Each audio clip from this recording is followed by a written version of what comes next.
He is a postdoctoral student of Egyptology at the University of McGill. This fall, he defends his thesis, Were They Wolves? An analysis of lycanthropy influence in ancient Egypt. Hello, thank you. It's a fitting venue. I'm not going to be defending my thesis tonight. This is actually an experimental new poetry, so it's called genre poetry, and I will caution ahead of time, it's quite intense, but please remember, it's just a poem. It's just a poem. It's one long poem, and it's an alternate history concerning Lou Reed and Lester Bangs, who the word should inform you what you need to know, but in general, human archetype. He was going to kill him. Lou Reed had not slept in 4 days, and it was going to be about 3 more to get done what he had to do. Lester Bangs had gone too far this time, even further than when he had referred to Lou as a fat pig. Lou Reed understood that. He was a fat pig at the time, but so was Lester Bangs, and this time he was going to die. Lester Bangs was going to die, and Lou Reed was going to kill him. He was going to be murdered by Lou Reed. He understood Lester wrote for a living, and was expected to court controversy, but that didn't matter anymore, because he was going to be dead soon.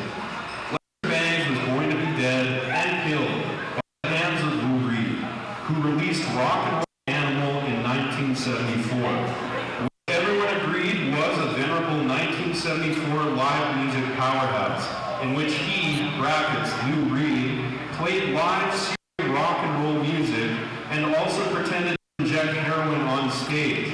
But the microphones recording the audience at the concert failed to record, so the applause you hear on the vinyl record is actually John Denver's audience, carefully spliced in with a specific flare-up generated at the specific moment of Lou Reed's arrival on stage. And now he was going to murder Lester Bangs.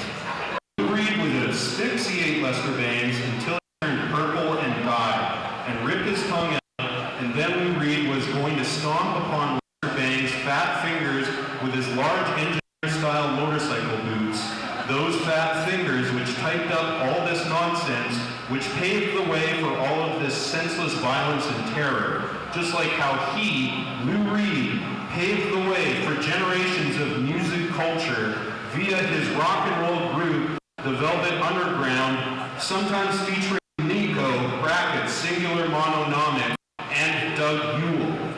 He was going to stomp on Lester Bangs' fat fucking face. Lester Bangs' bones would crack and splinter, and probably green goo and pus and black ichor and slime squelch and squirt out from the viscera and torn flesh that would now all be that was left of Lester Bangs' shattered visage, making the room smell bad, heretofore resemblant of a charnel house.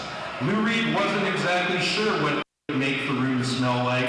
What he was exactly sure of was that the deeds he now premeditated to soon commit would far surpass any sadistic impulse he had previously depicted in his gritty yet vulnerable lyrics and songs concerning the denizens of New York City and Soviet-era Western Berlin.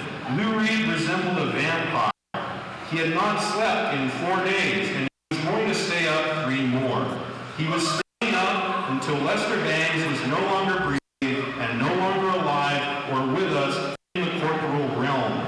Lou Reed would not rest until Lester Bangs was dead and in hell, and if anyone else had a problem with that, even God himself, then he would go up to heaven and kill God because he was Lou Reed and Lou Reed said so.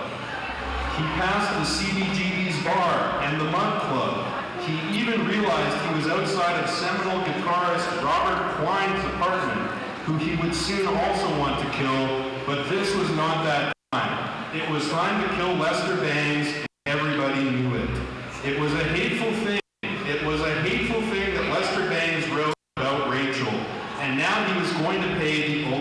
writes, Lou's motorcycle boots would soon find Lester's head and stomp in his nasal cavity until it caved inwards, as though his motorcycle-booted heel had jammed in ice-encrusted snow, but with a sloshy sound of crunching bone and tendon and spinal column fluid. And then he would pull his teeth out and wear them on a special ring or even a necklace. Maybe his next album would be called I Fucking Murdered Lester Bangs, and his teeth are around my neck in a necklace. Perhaps they are on a keychain. It's none of your fucking business where Lester Bangs' teeth are. I'm Lou Reed and I murdered him. Not that Lou Reed was not conflicted.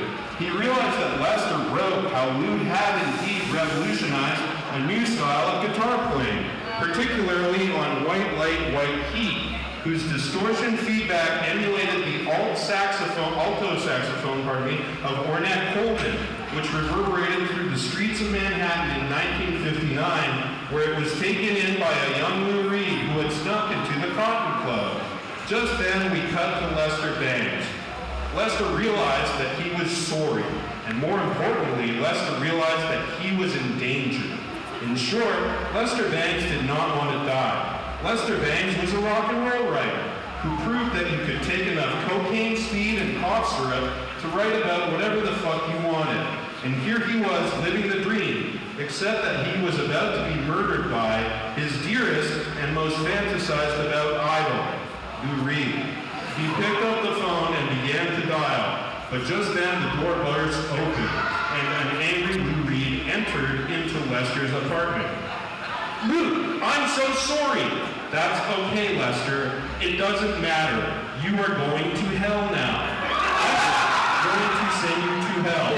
If God decides you should go to heaven, I will go up to heaven and I will kill God as well. I am Lou Reed and I believe this.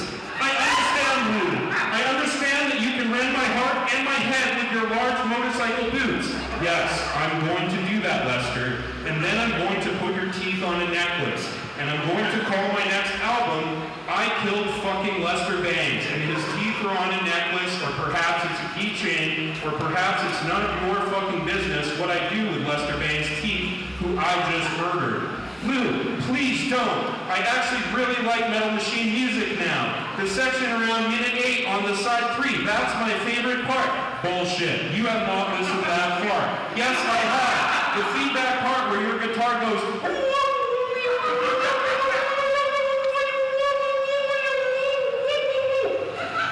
wow, you really have listened. All right, just this once, I will not savage you, but I will use my psychotic junkie poet powers to foretell that you will overdose on Davron in the year of 1983, just after being interviewed by an adolescent who aspires to be a rock journalist as well for some retarded reason. He will make your biography. I have not read the biography of Lester Bangs, but I have read a collection of his published and unpublished writings and reviews. Personally, I find the unpublished work to be better, and some of the most infamous works by him, as such as James Taylor Marked for Death, are somewhat overrated and not that great. However, I'm sure it's a time and place thing, and it's hard to adequately comprehend his posthumous influence, real or imagined, on things like Vice magazine and other bullshit. I think that Lester had a lot more to give to the world, and it's kind of tragic, regardless of whether or not Lou Reed in some astral form called forth his premature demise, which we also can't really hold against Lou, considering it was a different time and Lou Reed, at the bequest of his parents, had undergone electroshock therapy, which would notably influence his later output and behavior. Perhaps Lou Reed... Addendum. Due to my respect for both Bangs and Reed, I will limit any further speculation. Brackets. This may be amended for opportunities of future publication, and I retain full publishing rights to the materials and concepts herein. Thank you.